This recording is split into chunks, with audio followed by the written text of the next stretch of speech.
Hello and welcome back to the StoneburnerBooks YouTube channel. Today I'm going to be unboxing this We Are Memory Keepers Cinch machine. I bought this one. It is kind of the bigger version and it punches, I believe I got the circle holes. Yeah, circle holes. But I came with a couple things because I did a bundle, but then I also got the multi-cinch tool. I kind of went all out. I'll tell you more about it throughout the video. But I'm going to be unboxing it and trying it out. You know, I've been a hand bookbinder for 15 years, over 15 years, and I've always kind of held off on getting something like this where you're punching the holes and doing spiral binding, but lately I've kind of wanted some more inspiration, so I decided to get this and see what I can do, use my creativity to make some cool stuff. So this is the big machine. I got this plus these are the whole packet of different wires and different colors. So I wanted to be able to kind of just open everything up, hit the ground running. And then it also came with these tools, which I basically already have these at home, but it came with them. And I figured, you know, there's a place for them to cut the wire. So I thought that would be helpful. It's always, you know, better to have the specific tool than kind of trying to make do. I mean, a lot of times I do try to just make do with what I have. So I got this machine, but there is a smaller machine as well. I'm gonna get this stuff out of the way. There's a smaller machine as well. And typically what I would do is buy the small machine and just kind of make do. And you can use the smaller machine to like make multiple punches in a larger project. But as I was looking at the smaller machine, I saw this one. So there's a mini cinch and this is the multi cinch. And what got me is that this one has different cartridges. So this cartridge, Coptic, is what I saw and I was like, that's really interesting. How could that help me in my hand bookbinding in terms of making, you know, a kind of standardized punch for all of my Coptic sewing. And then I really wanted a square hole punch. And I believe that there's, I'm trying to remember if the mini punch came in a square version. I think it did. But I really wanted a square. Like I said, the bigger machine I got has a circle. So the basis of this multi punch machine is that it's small, but it has these different cartridges that you can swap out, so it will make different holes in your paper. So it came with circle and it came with these disc things. I've never used them. I am interested to see how well they will actually stick together. I've seen in other videos people, you know, pulling sheets in and out, and it's nice if you kind of want to be able to add stuff in and take stuff away easily, but I've never actually made anything with that, so I don't know how well they stay together or not. So we'll test that. So basically the two cartridges that it came with, I didn't really want at all. But these are the ones that it came with. And so you kind of have to go with that. So I ended up getting the square one. And you can kind of see here in the picture how you just slide it in and out, and then the Coptic one. Like I said, I'm interested in seeing how this works and whether it would be helpful for me when punching the covers for my Coptic books. A lot of these I'm just thinking I'm going to make kind of basic little notebooks. I'm personally looking for a way to make a lower price point journal, especially this year. You know, there are still people buying like well-made, high-priced, hand-bound books, but I like having the option of a lower price point that's more of an everyday, put it in your bag and kind of notebook option. So that's why part of the reason I wanted to try these tools out. But also as the more I've been thinking about it, the more I'm thinking of ways that these tools could be helpful in my bookbinding. So I think I'm going to start with unboxing the big tool and taking a look at that, but I will definitely come back and I may do a whole video just on this one because it is such a unique tool. So I'm going to set this aside for the moment and let's get some the bigger tool open.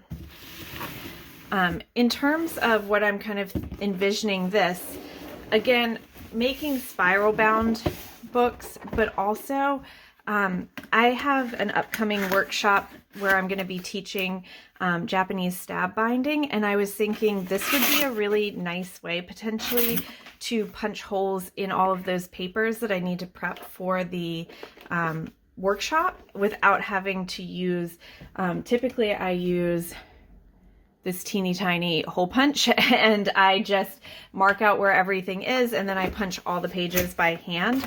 But it would be really amazing to be able to, these little pin things here, you pull them out for which, I think you pull them out if you don't want to punch there. I think that's what it is. But basically you can set which holes you want to punch and which ones you don't. So I'm thinking potentially I could use this to punch all my holes for the Japanese stab binding. All right, so first thing we've got instruction manual. All right, let's see.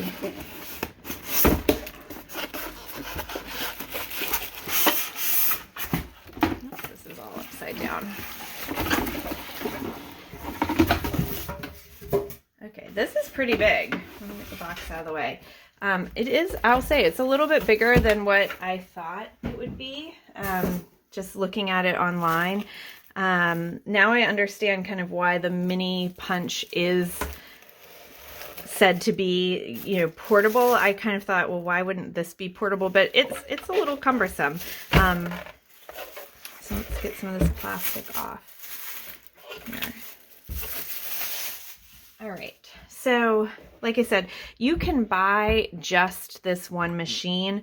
I bought it in a bundle, so I had some of the other accessories, but basically the way it works, as far as I have learned, is that, you know, you can put your paper in this way and you push this down to punch your holes in it.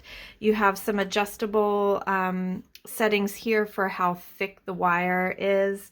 I think that this wire I got is like a 1-inch wire.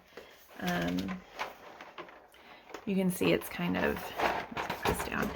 It's a pretty wide opening. And I want to be able to do some small bindings as well, not just a standard like 1-inch thick binding. So this allows you to adjust how crimped down that wire is. And then here allows you to put, adjust your spacing for your pages. So I'm just going to take a piece of paper and punch it and see what it looks like just kind of right off the bat. So this is a little bit like cardstock. And it has a slide here so you can line it up, your end up wherever you want. Let's see, can you see that? It definitely has, there's some darkness around the holes. So that's something to note that I'm guessing that will come off over time. And then the way that you can do the next set, so there's a thing here on the side. Let me push this up some and tip it up a little bit. So you can see this little piece right here, it can go down. So if I need to punch more holes, because this one, it only did a certain amount of run, it didn't go all the way, then I can put this in and get it lined up and then put that down so this holds it in place. And then I can punch the rest of the holes. Now, let's see, this next hole will be right here. I'm just going to punch it as is. This is where you can pull some out so that it doesn't punch. And I'll do that actually low down so you can see how it skips it. I'll punch that one in. So this should punch 3 holes and then skip 1 hole and then punch some more. So let's just try it. Okay, and then pull this up to loosen the paper. So then you can see, oh, this is a perfect example. Let me show you. So this is why you want to have adjustments, and that you would pull out those last ones, because this one cut it right in the middle.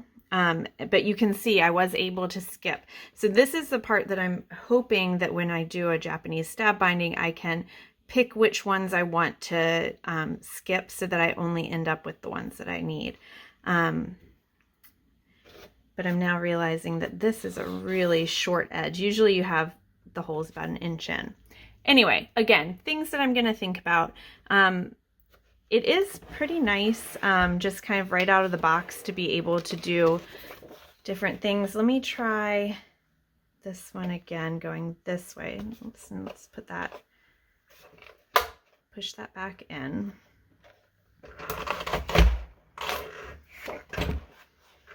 Okay, and so then this is still another look. It's still got some of that darkness around the holes. So I don't know how long it will take for that to stop being on the inside of the edges. It definitely looks like it's becoming less and less. I'm going to pause here. I'm going to get some thicker paper and maybe even some like chipboard, and we'll put that through to the test. So I'll be right back. All right, I've got a standard piece of chipboard. It's really not that thick. So let's just see. It's kind of, if you're thinking like cereal box weight, that's how it is. Yeah, it went through really easily. So that's good. I mean, this big handle makes it very easy to punch stuff. So let me try a piece of, a fairly thin piece of bookboard. Let's try it. Okay, so this is my thin piece of bookboard. It is kind of the thinnest that I use. Let's see, because this would be wonderful, especially that Coptic binding, if I could use it for pieces of actual bookboard. Let's see. Oof. All right, it did it. It punched it. But I think you noticed probably by how much the camera shook. That was a pretty hefty ka-chunk on the machine, but it's uniform. It's really wonderful. So I think that it's possible that you could do, I usually cover my bookboard with paper on both sides. So that would be the next test, is just could it work with the paper, 2 layers of paper, glue, and the bookboard. So in general, I think it's going to be interesting to try it out. Yeah, I think it's going to be interesting. I think there's going to be a learning curve to it, but I also will have to realize that it may just work really well to make spiral bound books, and maybe not the best for kind of the hand bound books that I'm hoping to use it for. We'll see. It may just be really good at making spiral bound books, and that'll have to be fine too. But I'm looking forward to it. I'm looking forward to seeing if I can do some upcycled book covers with this. I don't have any prepped right now. Otherwise, I would just try to put one in there. I think a lot of the books that I use are probably comparable to this book board, so it would be worth trying it to see if I could just spiral bind some of the old book covers. That'll definitely be one of my projects. But if you have questions about this machine, please leave them in the comments. I'm going to keep working with it and seeing what it can do, and I'm sure I'll post more videos to let you know kind of how I'm finding everything. And then of course, once I have a video prepped of, have all my materials prepped to actually do a binding, I will be sure to come back and show you that part, because I haven't even shown you this side of the machine. I think what you do here is, I think you hook your wire here, and then you kind of like put all your pages through, and then you can pick it up. And then this part back here is where you're cinching your book together, because you can see as this goes down to punch holes, this part also crimps down. So that's where you're doing your crimping. So I still have more to learn on this machine, but I will keep you posted all along the way. If you have, like I said, if you have questions or you have suggestions, if you have one of these machines and you've found that certain things work well or don't work well, please, leave it in the comments below. So thanks so much for watching, and stay tuned to see where I take this machine. Bye.